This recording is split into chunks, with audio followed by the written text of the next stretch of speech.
할렐루야 반갑습니다. 자, 오늘부터 이제 바울의 상황화에 대한 부분을 같이 이제 보게 되는데 처음으로 의식 문제에 대해서 바울이 어떻게 가르쳤냐 하는 걸 같이 한번 보겠습니다. 사실 기독교라고 하는 거, 또 종교라고 하는 거에서도 이 의식이라는 문제는 굉장히 중요한 부분이에요. 우리가 목회자가 가운을 입고 설교해야 되느냐 말해야 되느냐, 이런 음식 저런 음식을 먹어도 가능하냐 아니냐, 또 기독교 여러 가지 절기가 있지 않습니까?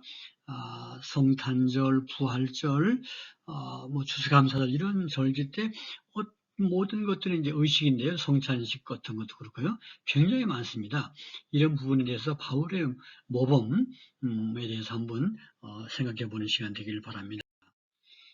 먼저 학습 목표는 안디옥 사건으로 제1차 예루살렘 공예가 열렸고 그 결의된 바에 대한 의식의 상하라고 하는 차원에서 이해를 해보고요. 그 다음에 의식에 대한 바울 서신의 가르침들, 갈라디아서를 비롯해서 시대적으로 본다면 갈라디아서, 고린도 전후서, 또 로마서, 또 골로새서 이런 부분들에 대해서 바울은 그런 부분에서 나오는 주제가 조금 다른 차이가 나오는데 그런 것들에 대해서 한번 이렇게 검토해보고 마지막으로 그걸 오늘날의 선조 상황으로 볼 때 어떻게 적용점이 되는가 하는 것들을 살펴보기를 원합니다.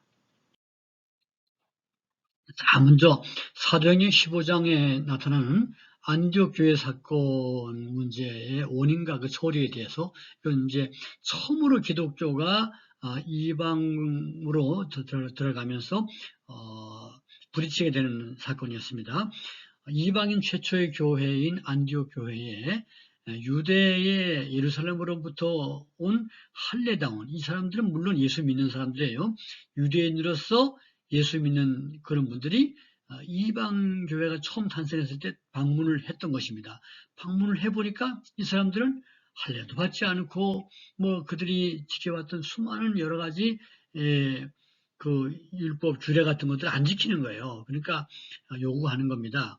너희들을 구원받으려면 예수를 믿을 뿐만 아니라 믿음 플러스 할례나 여러 가지 이런저런 의식을 준수해라 라고 요구하는 것입니다.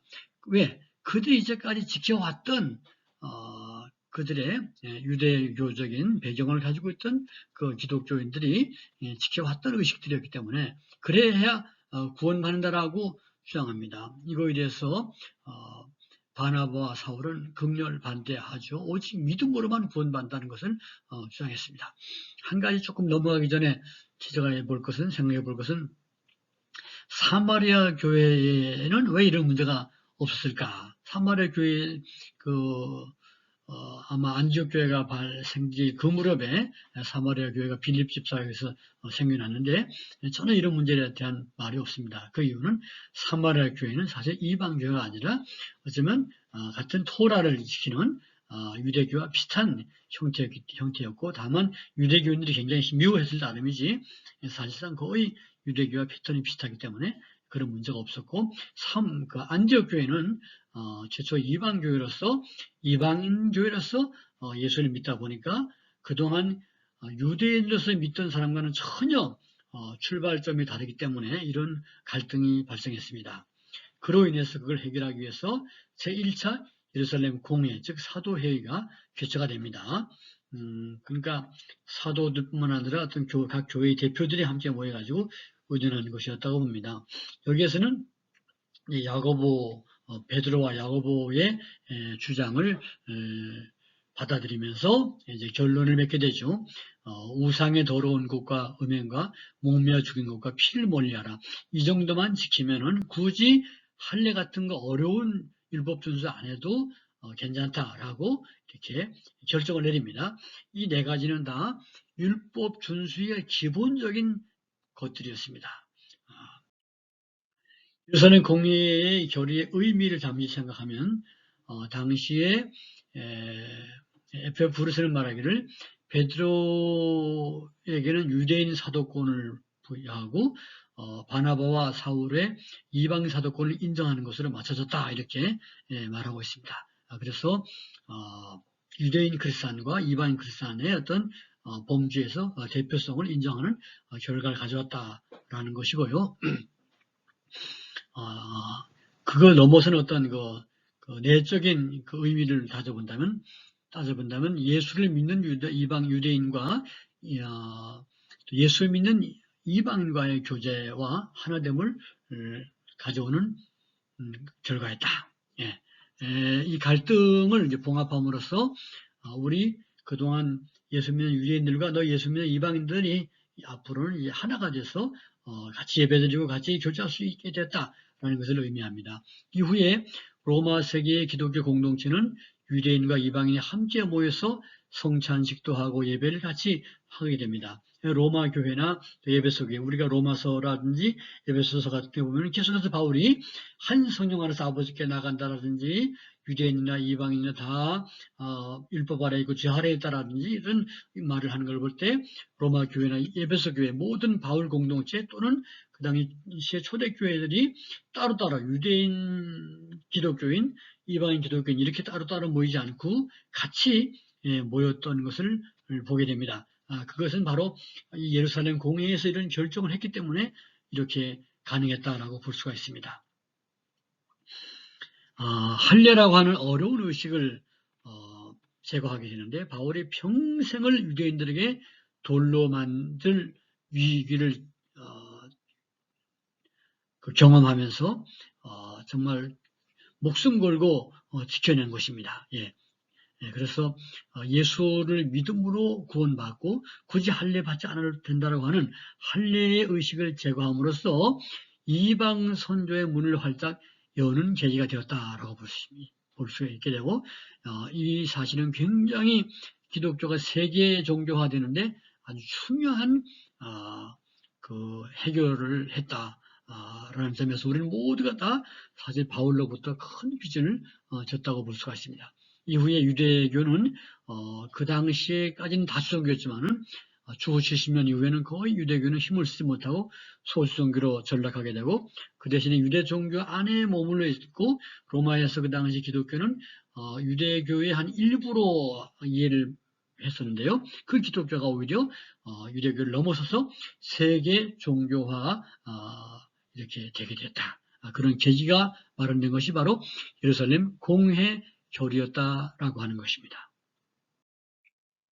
예, 여기 네 가지 금기사항 이것은 기독교인에게 새로운 계명이나 금령일까? 그래서 오늘날도 이제 선지국 먹으려 그러면 피채 먹지 말라 하지 않았냐?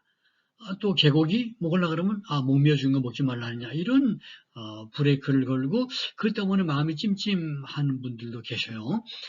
또 회에도 약간 피가 곁들여 있기 때문에 그래서 사도 바울과 또 예루살렘 공회에서 결정된 기독교인의 새로운 금령이다 이렇게 이해가 되는 측면이 있잖아요, 그죠? 예. 그럼 우리가 이걸 받아들여야 될까? 자, 여러분 이것은 그 당시에 유대교의 굴레 속에 있던 기독교가 예수님 믿는 교가 이방 지역으로 그 당시에 넘어갈 때에 부딪혔던 문제, 그 갈등을 봉합하기 위해서 그 당시에 만들어진 금기사항이기 때문에 그 당시 문화권 속에서 이해되어져야 되는 부분이다. 물론 어떤 이방인의 도덕적인 문제, 잔인한 행위를 금지하는 것 이런 내용도 들어갈 수가 있어요.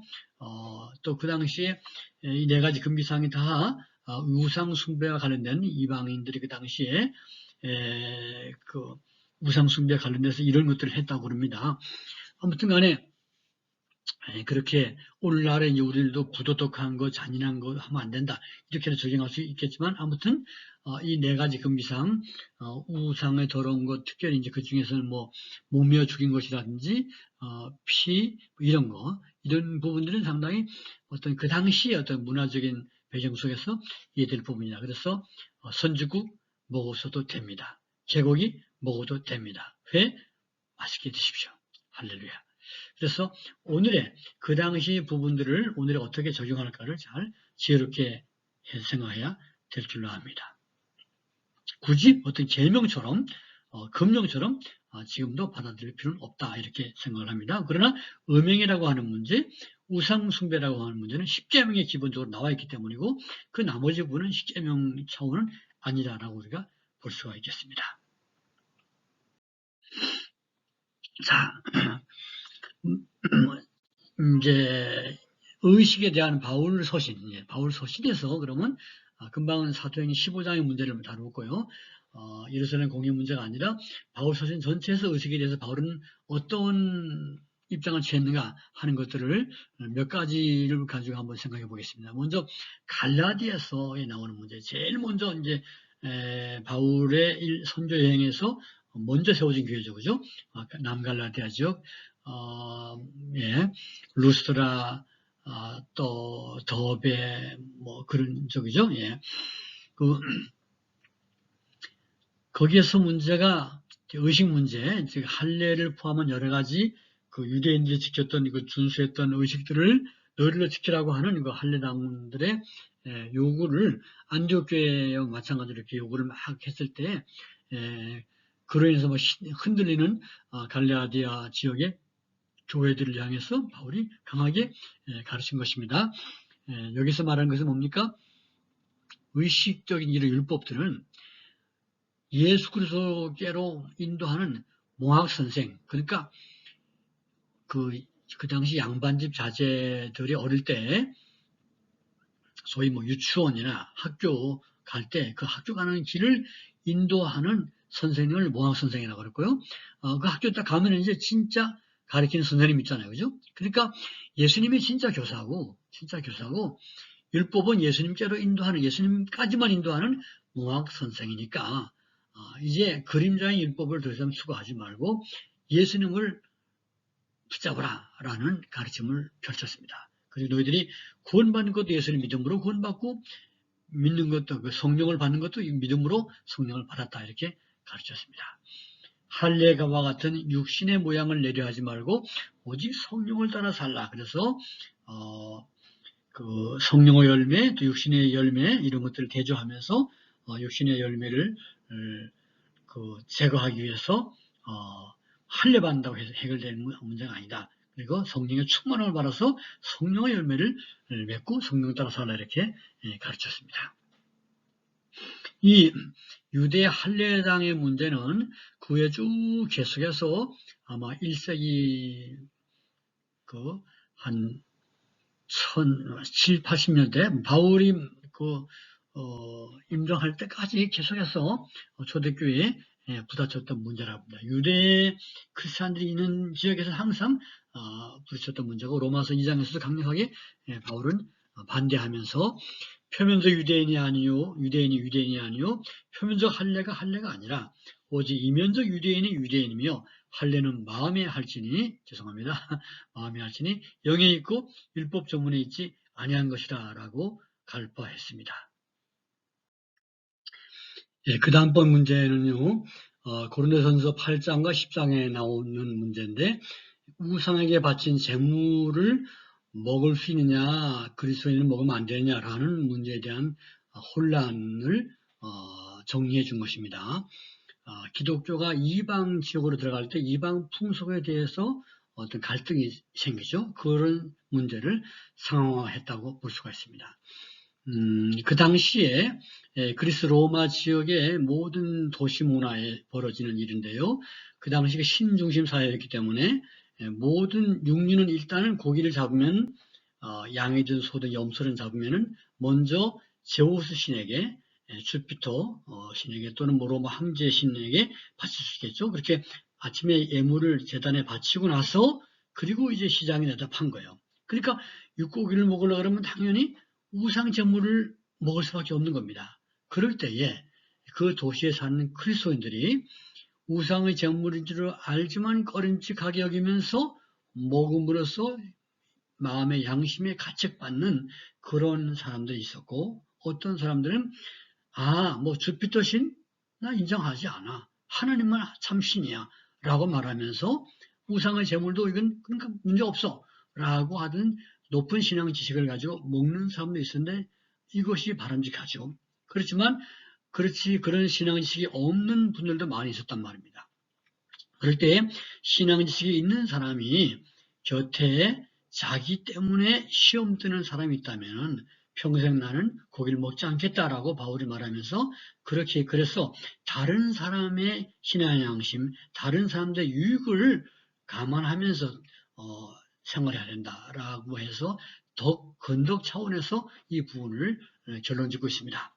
그래서 고린도전서 10장 24절 31절에 누구든지 자기의 유익을 구하지 말고 남의 유익을 구하라. 그런즉 너희가 먹든지 마시든지 무엇을 하든지 다 하나님의 영광을 위해서 하라라고 결론을 지었습니다. 그 다음에 로마서 14장 1절부터 15장 9절까지 나오는 의식에 대한 덕의 문제를 다루었습니다. 너희들이 믿음이 연약한 자들의 의견을 비판하지 말고 덕을 세우라. 그 믿음이 연약하다고 하는 문제는 무엇입니까? 어떤 지식의 음식에 대한 지식입니다. 조금 전에 문제와 같은 것이에요. 이 음식을 먹어도 돼? 안 먹으면 안 돼? 사실 우리나라에서도 뭐 그런 문제 많지 않습니까? 뭐 술, 담배 이런 것 때문에 이제 걸리는 문제도 사람들 많죠. 그래도 그거에 대한 견해가 상당히 다양합니다.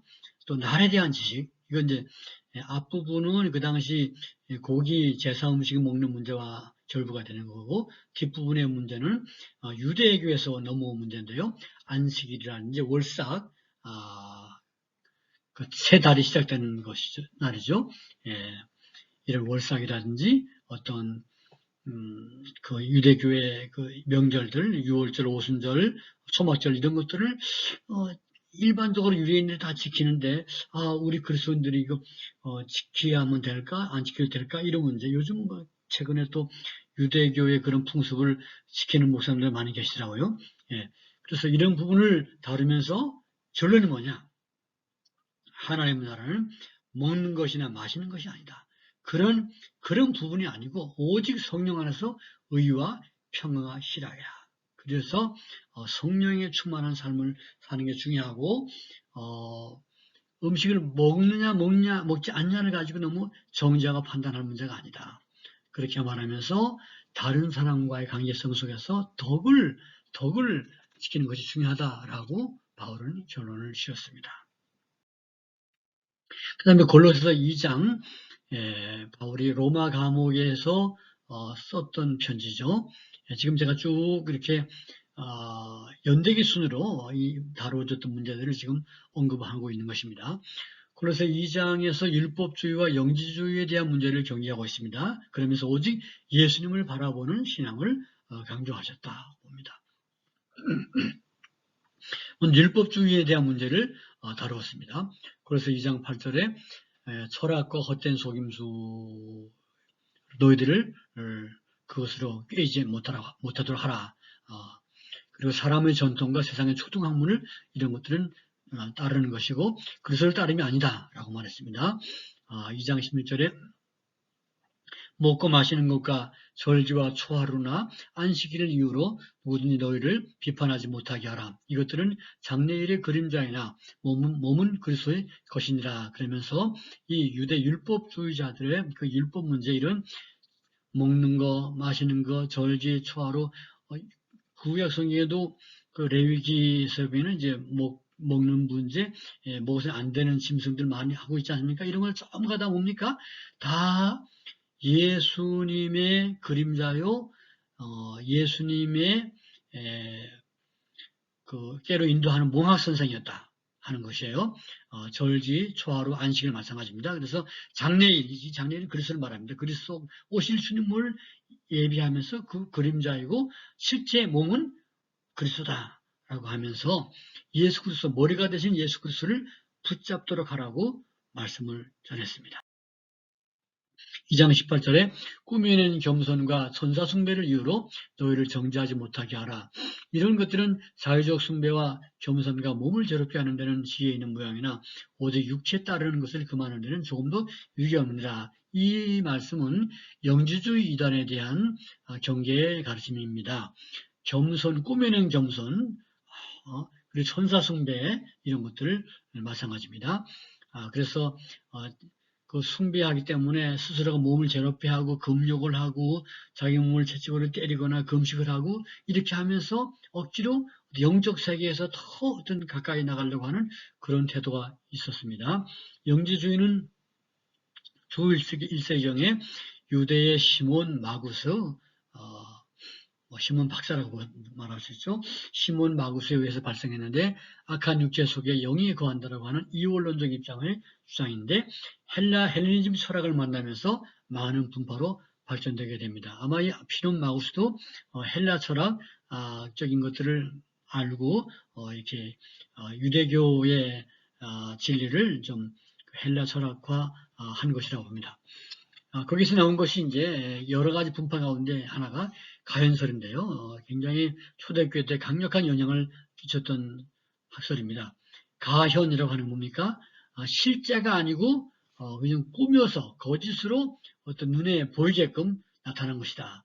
즉 육체는 악하고 영만 선하기 때문에 예수님께서 하나님의 아들이신 예수께서 이 땅에 오신 것도 어떻게 악한 육체를 입고 오시겠냐. 그러니까 예수님께서 오신 것은 하나의 가현에 불과하고 영이 온 것인데 우리 눈에 보이기에 육체를 띄었을 뿐이고 실제 육체는 아니다. 하나의 어떤 가현적인 이런 것이다. 이렇게 말한 것입니다.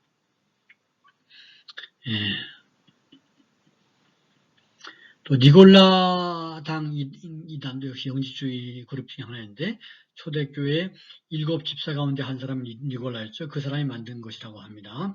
이것은 바알 종교적인 어떤 섹시즘과의 결합 형태라고 볼 수가 있습니다. 바알 종교에서는 바알 신이 남신이고 아세라나 아스타로시 여신이기 때문에 그 앞에서 제사하고 나서 음란한 파티를 함으로써 두 남신과 여신을 흥분시켜서 두 남신과 여신이 섹스를 하게 되면 그 결과로 그 지역에 풍년이 온다라고 하는 것이 바알 종교인데요. 이 니골라당에서는 하나님 앞에서 하나님을 흥분시킨 것이 아니고 이 남녀 간의 성교를 통해서 그 순간의 황홀함, 그때 이제 하나님 만난다, 뭐 이런 식의 이론이에요. 이것이 굉장히 강력하게 초대교회 때 많이 전파됐고, 요한계시록을 보면은 유다서에서 나와 있고 요한계시록에 7개 교회 가운데서 4개 교회가 니골라당의 행위를 우리가 쫀다고 책망받은 걸 우리가 보게 됩니다. 현대에 와서는 힌두교의 탄트라증과 상당히 유사한 가르침이라고 볼 수가 있습니다. 아무튼 이런 영지주의 다양한 분파가 있는데 그런 거에 대해서 바울은 결론을 짓고 말하기를 이 모든 것들은 근본이 아니다.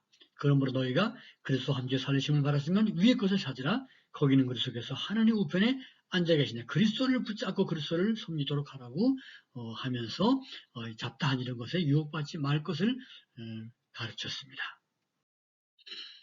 의식 문제를 오늘날 이제 성교학적으로 분류해 본다고 한다면은 먼저 안디옥 사건에서 유대인들의 할례, 날, 달, 음식 이런 것들 물론 이제 안디옥 사건에서 할례가 집중되었지만 그 후에 골로새 교회라든지 역시 아시아 지역까지 유대교가 많이 들어가기 때문에 이런 유대교적인 문제와 부딪혔을 때 거기에 대해서는 이 부분은 유대교의 껍질로 둘러싸였던 기독교가 이방으로 들어갔을 때 이제 전에 있는 껍질, 율법주의의 껍질을 계속 주장했던 하는 것이 할례당인데 그 사람들과의 갈등을 말하는 것입니다. 오늘날도 한국 교회는 한국 문화의 껍질을 갖고 있는데 한국 선교사가 아프리카나 태국 이런 데 가서 다른 문화권의 크리스찬들을 만난다거나 거기서 교회를 세울 때 한국의 어떤 껍질에 속한 것, 한국 문화에 속한 것을 그대로 이식하는 경우가 발생합니다. 그래서 그런 것들을 유의해서 우리가 복음을 전해야지 한국 문화를 전할 필요 없다라는 것인데 선교사가 이런 부분을 잘 예리하게 검토하고 자기 자신을 돌아보아야 할 것입니다. 그 다음 고린도 교회에서 발생한 제사 음식 문제, 신에게 그날 아침에 제사 드렸던 것을 시장에 팔 때 그걸 먹어도 되느냐, 먹으면 안 되냐라는 문제는 뭡니까? 기독교가 이방 문화와 만났을 때에 이방 문화의 토속적인 여러 가지 그 문화가 많습니다. 그 문화 속에는 어떤 기독교인들한테는 좀 찜찜한 그런 문제가 많은데 이것들을 어떻게 성경적인 관점에서 볼 것인가?